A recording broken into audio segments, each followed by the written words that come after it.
अस्सलाम वालेकुम। माइस्क्यूएल की पिछली वीडियो के अंदर जो है हमने एक डेटाबेस बना ली थी लॉग के नाम से।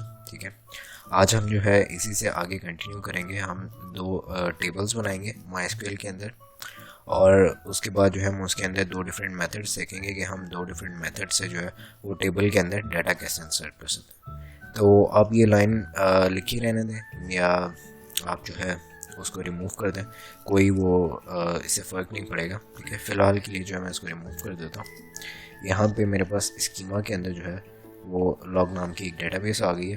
अब इसे यूज़ कैसे करना है, उसके लिए जो है हम एक क्यूरी यूज़ करते हैं यूज़ की, और आगे जो है वो डेटाबेस का नाम यूज़ लॉग करेंगे, कंट्रोल एंटर दबाएंगे और ये क्यूरी जो है वो एग्जीक्यूट हो जाएगी। अगर हमारे पास मल्टी लाइन कोड है जो हमने लिखा है और हम उसे एग्जीक्यूट करना चाहते हैं, उन सारी लाइंस को इकट्ठे एग्जीक्यूट करना चाहते हैं, तो उसके लिए जो है हमें कंट्रोल शिफ्ट एंटर प्रेस करना होता है। लेकिन अगर हमें सिंगल लाइन एग्जीक्यूट करनी होती है तो उसके लिए जो है हम सिर्फ कंट्रोल एंटर दबाते हैं। तो इस वक्त जो है हम लॉग की डेटाबेस के अंदर आ गए और इसके अंदर जो है अब हमें एक टेबल बनाना है। टेबल बनाने के लिए हमें क्या करना है, हमें जो है क्यूरी लिखनी है जिसका नाम है क्रिएट टेबल। ठीक है, उसके बाद आपने एक टेबल का नाम लिखना है। लेट्स से मैं जो है एक एम्प्लॉई का एक टेबल ले लेता हूँ, एम्प्लॉई। ठीक है, इसके बाद दो स्मॉल ब्रैकेट्स और दो स्मॉल ब्रैकेट्स के बाद एक सेमीकोलन। उसके बाद हमारे पास एम्प्लॉय का कोई आईडी होगा, कोई एम्प्लॉय आईडी होगी। एम्प्लॉय आईडी लेट्स से हम इंटीजर के अंदर ले लेते हैं। एम्प्लॉय आईडी ये बेसिकली वेरिएबल की टाइप है। एम्प्लॉय आईडी एक वेरिएबल होगा या एक कॉलम होगा एम्प्लॉय के टेबल के अंदर, और एम्प्लॉय आईडी की जो इंटीजर है उसकी टाइप होगी। ठीक है, उसके बाद कोई एम्प्लॉय का फर्स्ट नेम होगा।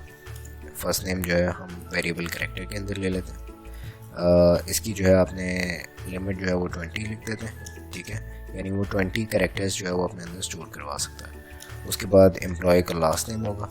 एम्प्लॉय का लास्ट नेम भी जो है हम वेरिएबल कैरेक्टर के अंदर ले लेते हैं, और ये 30 जो है हम इसको डिफाइन कर लेते हैं। आपकी नीड के ऊपर है कि आपने कितने लेंथ का जो है वो डेटा इसके अंदर स्टोर करवाना है। तो एम्प्लॉय लास्ट नेम के बाद जो है हम इसके बाद एम्प्लॉय का फ़ोन नंबर आ जाता है, एम्प्लॉय फ़ोन। इसको हम इंटीजर के अंदर फ़िलहाल स्टोर करवा देते हैं। उसके बाद एम्प्लॉय का जेंडर आ जाता है। ये जो है हम करेक्टर ले लेते हैं, और करेक्टर सिंगल करेक्टर यानी मेल या फीमेल होगा। उसके बाद हम जो है एक एम्प्लॉय का एड्रेस ले लेते हैं, एम्प्लॉय एड्रेस, और वो भी वेरिएबल करेक्टर 100। ठीक हो गया। तो अब हम इसे जो है वो एग्जीक्यूट करवा के देखते हैं कि हमारे पास एक टेबल बनता है कि नहीं। तो कंट्रोल एंटर करेंगे और यहाँ पे जो है हमारे पास क्यूरी बेसिकली एग्जीक्यूट हो गई है। लॉग में अगर हम देखें आउटपुट में, तो यहाँ पर एक टेबल एम्प्लॉय उसने जो है वो क्रिएट कर दिया। या हम स्कीमा के अंदर जाके देख लेते हैं, तो लॉग के अंदर टेबल्स के अंदर जो है एक एम्प्लॉय का एक टेबल बन गया। एम्प्लॉय के टेबल के अंदर हमारे पास यहाँ पे कॉलम्स आ गए। यहाँ पे employ ID, first name, last name, phone number, gender और एड्रेस। अब हमें जो है इसके अंदर डेटा इंसर्ट करना है। तो डेटा इंसर्ट कैसे कर सकते हैं? अब बेसिकली डेटा इंसर्ट करने के जो है वो दो तरीके होते हैं। इसको थोड़ा सा नीचे कर लेते हैं। यहाँ पे सिंगल लाइन कमेंट देने के लिए आपने क्या करना है, दो डैशेस लगानी है और स्पेस देनी है थोड़ी सी। उसके बाद आपने लिखना है जो भी आपने जो है वो कमेंट करना है। तो फर्स्ट मेथड है, उसमें हम क्या करते हैं, हम उसके अंदर इंसर्ट की क्यूरी यूज़ करते हैं, इंसर्ट इनटू, उसके बाद टेबल का नाम जो कि हमारे पास एम्प्लॉई है, और उसके बाद हम क्या करते हैं कि हम जितने भी कॉलम्स के अंदर हमने डेटा इंसर्ट करना है वो सारे कॉलम्स के नाम जो हम लिखते जाते हैं। लेट्स से हमने एम्प्लॉय आईडी लिखना है, तो employ ID comma employ first name comma last name, उसके बाद एम्प्लॉय का फ़ोन। यहाँ पे आपने डबल क्लिक करते जाना है स्कीमा के अंदर, और आपके पास जो है वो एम्प्लॉय के जितनी भी चीज़ें हैं वो हमारे पास आती जाएंगी। एम्प्लॉय जेंडर आ गया, और उसके बाद एम्प्लॉय एड्रेस। उसके बाद आपने क्या करना है कि नेक्स्ट लाइन पे आके इंसर्ट इनटू एम्प्लॉय, और इसके बाद यहाँ पे वैल्यूज़ लिखना। वैल्यूज़ लिखने के बाद यहाँ पर एक ब्रैकेट लेनी है, स्मॉल ब्रैकेट्स, और इसके बाद एक सेमीकोलन लगा देना है। आप इसको जो है वो सिंगल लाइन पे भी एग्जीक्यूट कर सकते हैं, लाइक वैल्यूज़ यहाँ पे, और वैल्यूज़ के आगे जो है वो स्मॉल ब्रैकेट्स। लेकिन अभी तो हमारे पास लेट से एक सिंगल जो है वो रो आ रही है, लेकिन अगर हमारे पास मल्टीपल रोज हो जाएंगी तो उसके लिए फिर आपको जो है बहुत ज़्यादा आगे हॉरिजॉन्टली स्क्रॉल करना पड़ेगा। तो उससे बचने के लिए हम क्या करते हैं कि हम इन्हें मल्टी लाइन पे ले जाते हैं, इससे जो MySQL के कोड को समझने में थोड़ी सी आसानी हो जाती है। तो सबसे पहले हमारे पास एम्प्लॉय आईडी है, जो कि हमने कहा है कि इंटीजर टाइप की होनी चाहिए, ठीक है।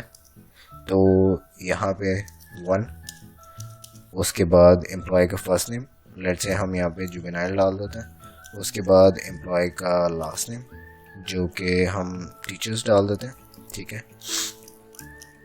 उसके बाद जो है हम एम्प्लॉय का फ़ोन नंबर, कोई भी रैंडम नंबर एंटर कर देते हैं।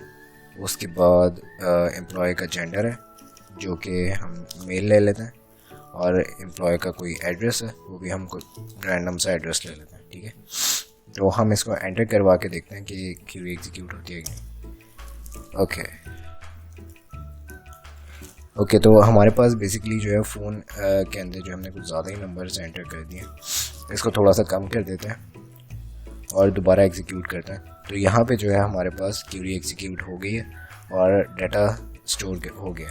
तो इसे चेक करने के लिए हम क्या करते हैं कि हम सेलेक्ट लगाते हैं स्टैटिक फ्रॉम, उसके बाद टेबल का नाम जो है वो एम्प्लॉय, और इसके बाद हम रन करते हैं। तो ये जितने भी टेबल के अंदर डाटा होगा वो सबको डिस्प्ले करवा देगा। बेसिकली ये 2 रिकॉर्ड्स इसलिए डिस्प्ले करवा रहा है क्योंकि पिछली बार उसने वार्निंग दी थी, ना कि उसने एरर दिया था। इस वजह से जो है वो हमारे पास दोनों रिकॉर्ड्स डिस्प्ले हो रहे हैं, ठीक है।